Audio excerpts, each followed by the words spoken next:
Hello, welcome to Yoga with Rach. I'm Rach. Thank you very much for joining me. We're on our 4th week of our Prana Vayu. This is our last week, and we've been going for 4 weeks now. We're filming in here. So thank you if you still have been joining me. I know it's not the same as being able to film these in the studio because I don't have as much space, but it's still nice to be able to offer these videos for you. If you're in isolation, you're not able to get out to classes, and it's still nice to be able to offer these freebies. This channel's been going on for a fair few years now, and it's awesome to see that we're nearly up to 300 subscribers. So thank you very much if you have subscribed. It's completely free, but it's just a way to show your appreciation and thanks for these free videos that I keep putting out every Thursday. So we've been going out, it will be, I think, 3 years come August that I've been putting out a video every Thursday morning, thereabouts. Sometimes they've been a little bit early or sometimes a little bit late, depending on a few glitches, but hey, that's the joy of technology. And the last 4 weeks we've all been getting our heads around it even more. So with Prana Vayu, this starts in the heart center and moves in and up through the body. So we want to be opening through the heart space.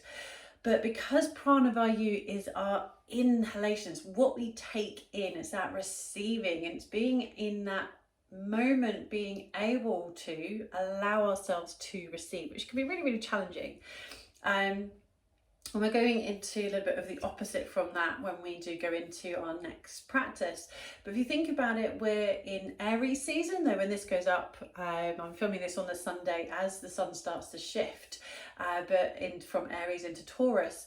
But we're kind of rounding up, closing up Aries season, and Aries is the first sign of the zodiac. It's the first sign of the astrological calendar, and that's why I wanted to work with Prana Vayu, because it's that receiving. We have to be able to receive first. We've got to be able to fill our cups up to the point that it's overflowing, that then we have plenty to give. Because if we keep giving, then there's nothing left for ourselves, or there's nothing left to give.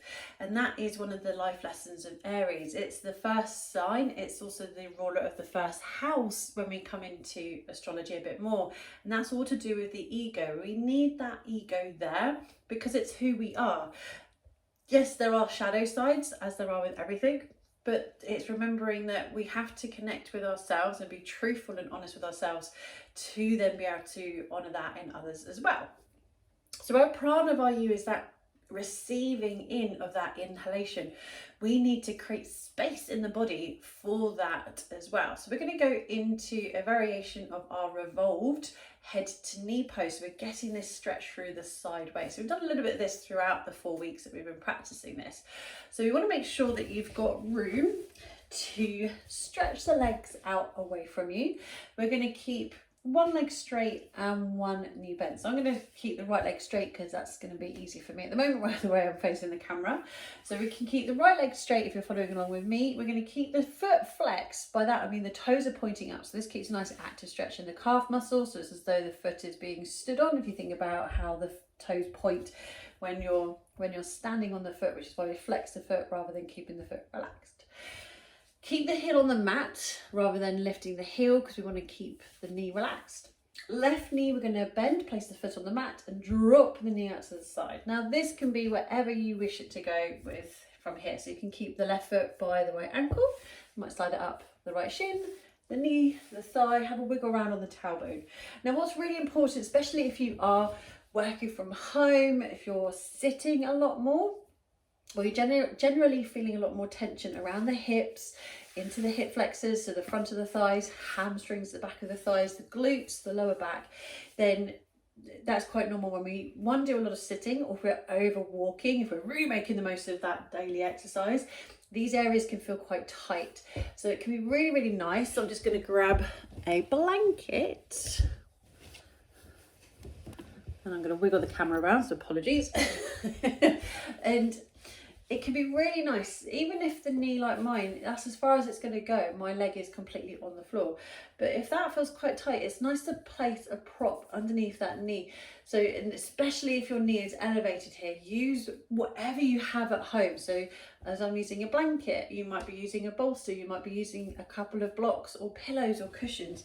But this allows your leg, the knee, to be supported, and then these muscles can relax. Because when we're lifted, we don't realize that we're actually holding ourselves here. There's an element of holding because we can't relax. So if we can have that support, then it will allow us to relax. So do keep that in mind if you have got any tension going on or tightness in those particular muscles.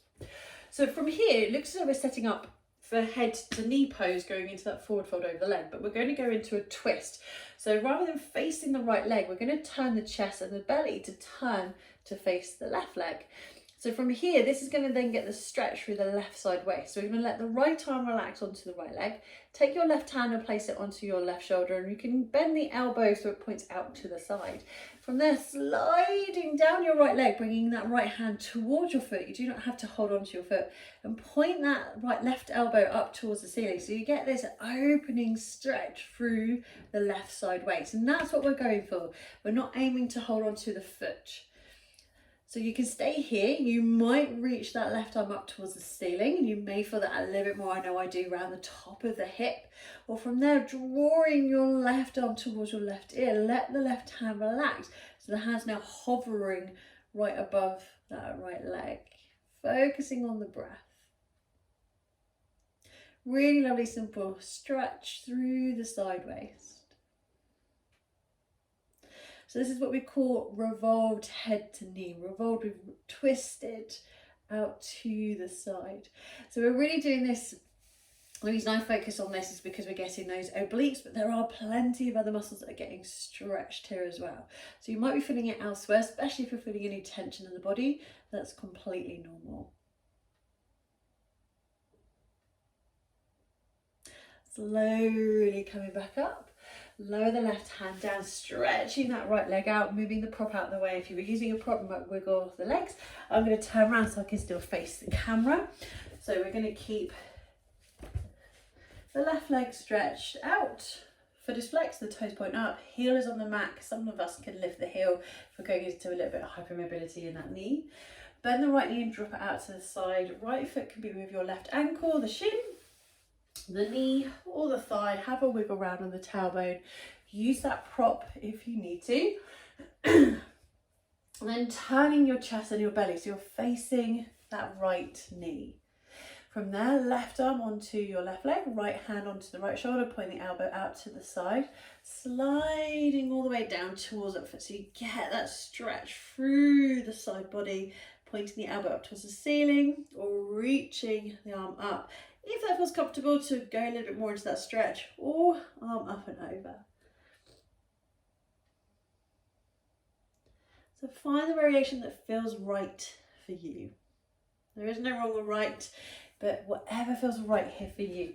So adjusting if you need to.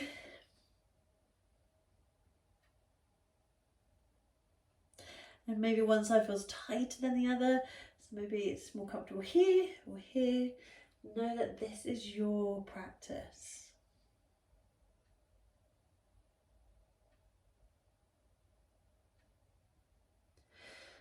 Another breath or two. And when you're ready, slowly come on up, placing the prop to one side. So from here, we've got into that side stretch. So we've created that opening through the side body. So we're going to go into opening the front body just to finish this practice. So again, really quick and short and simple practice.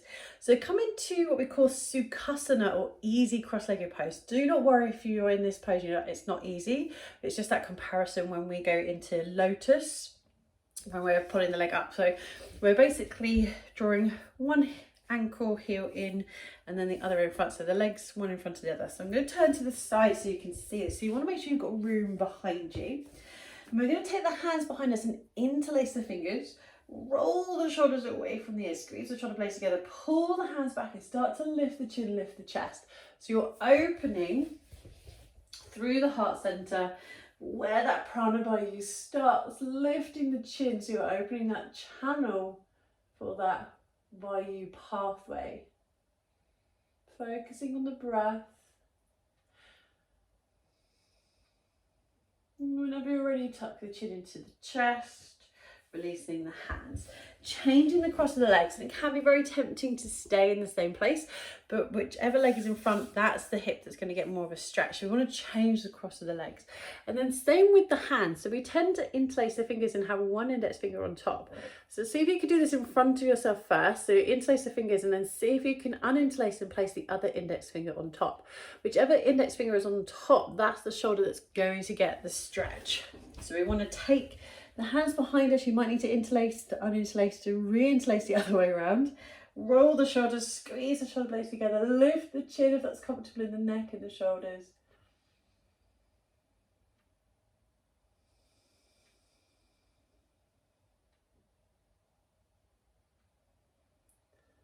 Focusing on the breath. And now that you've changed sides, this side might not be as comfortable, so you may not stay here for as long, and that's perfectly fine. This is your practice. Whenever you're ready, you can tuck the chin to chest, bring the hands to the lower back, releasing the legs if you need to. And that is it for today. We've literally just practiced those two poses, keeping it nice and simple.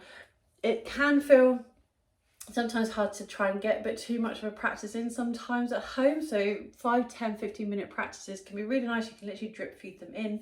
These two poses could be something you could do stretched out on the sofa, stretched out on the floor, stretched out on your bed, so you don't have to even roll out a yoga mat for this particular practice. Thank you for joining me. You might be practicing the whole Prana Vayu or doing each in its sections. Next week, we're going to start a new series where we're moving into Taurian season. So we're going into a bit more of an earthy practice, kind of similar to what we practiced at the beginning of the year with our Capricorn and grounding and Prana Vayu. But we'll go into that a little bit more next week. So thank you very much for joining me. If you haven't, please do click the subscribe button. A bell will come up so you'll get notifications every time a video comes up, so you won't miss out. And I'll pop a couple of other videos in here that you may want to continue with your practice on today. Thank you very much. I shall see you next week. Namaste.